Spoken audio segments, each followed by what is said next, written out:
নমস্কার বন্ধুরা, চলে এসেছি গীতা এলএলবি নতুন পর্ব নিয়ে। আজকে আপনারা দেখতে পাবেন অগ্নিজিৎ মুখার্জি গীতাকে উদ্দেশ্য করে বলে, আমার মায়ের সাথে ওর কোনো তুলনা হয় না। আমার মা ওর থেকে বেশি ভালো রান্না জানতো, ওর থেকে বেশি ভালো ঘরোয়া। ও তো একটা কলোনির মেয়ে, আর তুই এর সাথে আমার মায়ের তুলনা করছিস। এরপর অগ্নিজিৎ মুখার্জি বলে, ঠিক আছে, আমি খাবারটা খেয়ে দেখছি। এরপর অগ্নিজিৎ মুখার্জি যখন খাবারটা মুখে দেয় তখন তিনি চুপ করে যায়, আর ওনার চোখে জল এসে যায়। তখন প্রলয়কে বলে, হ্যাঁ রে প্রলয়, তুই তো আমার সৎ ভাই, তাহলে তুই কি করে জানলি আমার মা খুব ভালো রান্না করতো? তিনি বলেন, খুব ভালো হয়েছে, দারুণ হয়েছে, দারুণ দারুণ, খুব ভালো হয়েছে। এই বলতে বলতে অগ্নিজিৎ মুখার্জি কান্নায় ভেঙে পড়ে। অগ্নিজিৎ মুখার্জি বলেন, একদম আমার মায়ের মতো রান্না হয়েছে। তখন সবার চোখে জল এসে পড়ে। এমন সময় গীতা অগ্নিজিৎ মুখার্জির কাঁধে হাত দিয়ে বলে, আমি আপনাকে ছোট করতে চাই না।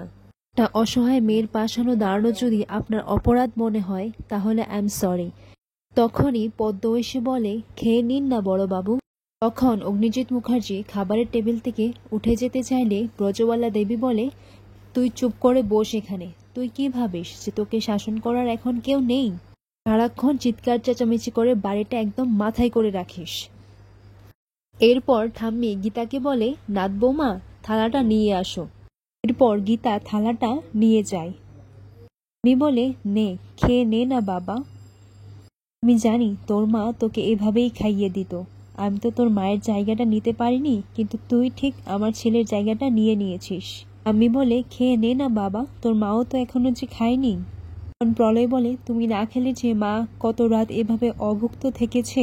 প্রলয় এই দৃশ্য দেখে বলে, এরকম দৃশ্য তো শুধু বাংলায় দেখা যায়। তুমি দেখো, সংসারটাকে বেঁধে বেঁধে রাখবে, তো ভাঙন ধরতে দেবে না, এমনকি গিনি সাত্ত্বিকের মধ্যেও না। পর দেখা যায় কেউ একজন সেই মুহূর্তের ছবিটা তুলে কিরণকান্তি ব্যানার্জির ফোনে পাঠিয়ে দেয়।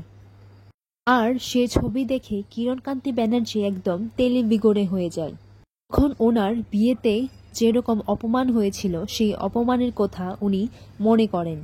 এমন সময় ওনার ফোনে কেউ একজন ফোন করে, আর সেটি অন্য কেউ নয়, সে হচ্ছে ভজন মিত্তির। ভজন বলে, আমে দুধে মিশে গেল আর আটি গড়াগড়ি খাচ্ছে। এরপর কিরণকান্তি ব্যানার্জি বলে, মানে তুমি কি বলতে চাইছো? তখন ভজন বলে, মানে এটাই যে এখন গীতা এলএলবি অগ্নিজিৎ মুখার্জির পুত্রবধূ। আপনি আপনার ছেলেকে নিয়ে কোর্টের দরে দরে ঘুরে বেড়াবেন। গীতাই কেসটা জিতবে আর অগ্নিজিৎ মুখার্জি কেসটা হারবে, আর এই নিয়ে কাগজে অনেক বড় বড় লেখা বার হবে। আপনি মাথা গুজে বসে থাকবেন, চোরের মতো লুকিয়ে বেড়াবেন। পর কিরণকান্তি ব্যানার্জি বলে, তুমি কিছু করতে পারো না, তোমার যা চাই আমি তাই দেব। তুমি তো আইনটা ভালো করে জানো, তুমি তো অগ্নিজিৎ মুখার্জির ছায়া প্রদর্শনীয়। পর ভজন মিত্তির বলে, এখন তো কিছু করতে পারবো না, কিন্তু হ্যাঁ, এটা করার জন্য আমাদের একটা নতুন করে আবার ছক কষতে হবে। অগ্নিজিৎ মুখার্জিকে আমাদের অপমান করতে হবে, এরকম ভাবে ফাঁসাতে হবে যেন ওনাকে কেউ বাঁচাতে না পারে। কান্তি ব্যানার্জি আর ভজন দুজনে মিলে একটা ষড়যন্ত্র প্ল্যান করে। এর মুহূর্তে দেখা যায় কোর্টে অগ্নিজিৎ মুখার্জি আর গীতার মুখোমুখি হয়। তখন তানভি পদ্মকে বলে, কিরে পদ্ম, তোর একটু কৃতজ্ঞতা নেই? যে থালায় খেয়েছিস সেই থালাই ছেদ করছিস। গুণ খেয়েছিস অথচ গুণ গাইতে পারছিস না। এরপর গীতা বলে, ওকে বলে কোনো লাভ নেই, ওকে কোর্টে আমি নিয়ে এসেছি, আর আজকেই কোর্টে ফয়সলা হয়ে যাবে। এখন ভজন মিত্তির বলে, আজকে কোনো ফয়সলা হবে না, কেসটা অগ্নিজিৎ মুখার্জির ফেভারেই যাবে। আর তুই ওই বাড়িতে কেন বউ হয়ে গেছিস আমি সেটা ভালো করেই জানি। অগ্নিজিৎ মুখার্জিকে পটাবি বলে। পর অগ্নিজিৎ মুখার্জি বলে, কিছুতেই না, আমি এই কেসটা কিছুতেই হারবো না, আর আমি মাথা নত করতে এই কোর্টে আসিনি।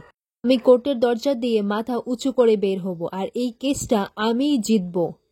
গীতা বলে, আপনি পারবেন না, আপনি আমার জায়গায় যদি অন্য নতুন কোনো উকিলও এনে দেন তাহলেও সেই এই কেসটা হেসে হেসে জিতে যাবে।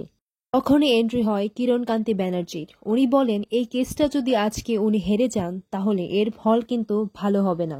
এই কেসটার থেকে সরে যাও, মুখার্জি পরিবারে আগুন লেগে যাবে, আগুন। পর গীতা কৃপানকে বলে, তুমি কোর্টে যাও, কোর্টের ভিতরে গিয়ে যে ড্রামাটা হবে না তার মধ্যে নায়কও তুমি আর ভিলেনও তুমি। পর কৃপান পদ্মর দিকে তাকিয়ে বলে, অনেক বড় মাসুল দিতে হবে তোকে, তুই আমাকে চিনিস না। পর গীতা বলে, এই ভজন মিত্তির, ওকে বলে দাও যে এমন মার মারবো না আর এখানে থামবে না, কে এখানেই আমি পুঁতে রেখে দেব। কিরণকান্তি ব্যানার্জি বলে, তুমি এটা কি করছো? অগ্নিজিৎ মুখার্জি, তোমার সামনে ও আমার ছেলেকে থ্রেট দিচ্ছে আর তুমি কিছু বলছো না।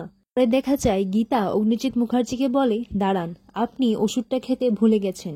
প্রেশারের ওষুধ খেয়ে নিন, না হলে কোর্টে দেখলে তো আপনার আবার রক্তচাপটা বেড়ে যাবে। অগ্নিজিৎ মুখার্জি বলে, না আমি ওষুধ খাবো না। তখন গীতা বলে, আরে খেয়ে নিন, আপনার সাথে লড়াইটা আমার কোর্টে, না বাড়ির বাইরে আর না বাড়ির ড্রয়িং রুমে। আপনি ওষুধটা খেয়ে নিন। তখন জোর করে গীতা অগ্নিজিৎ মুখার্জিকে ওষুধটা খাইয়ে দিয়েছে। তখন তানভি বলে, কি তুমি কি পাপাকে অয়েলিং করার চেষ্টা করছো নাকি? তখন গীতা বলে, এটা আপনি বুঝবেন না, এটা বুঝতে গেলে একটা ভালো হৃদয় লাগে, যেটা আপনার কাছে নেই। এরপর সবাই কোর্টে চলে গেলে পদ্ম গীতাকে বলে, উকিল দিদি, তুমি কি কেসটা ইচ্ছে করে হারতে পারো না? তখন গীতা বলে, হেরে যেতাম পদ্ম, কিন্তু যদি কোনো নারীর সম্মান নিয়ে কেসটা না হতো। তোকে ওরা অসম্মান করেছে, এর অস্তিত্ব নিয়ে প্রশ্ন উঠেছে, আর উপর তুই একজন পরিচারিকা বলে তোকে যা নয় তাই বলেছে। এই কেসটা হেরে গেলে আমি বেঁচে থাকতে পারবো না পদ্ম। তো হ্যাঁ, তোকে আমি কথা দিচ্ছি পদ্ম, এরপর থেকে আমি ওনার সাথে আর কোনো কেস লড়বো না। আর এখানেই আজকের পর্বটি শেষ হয়।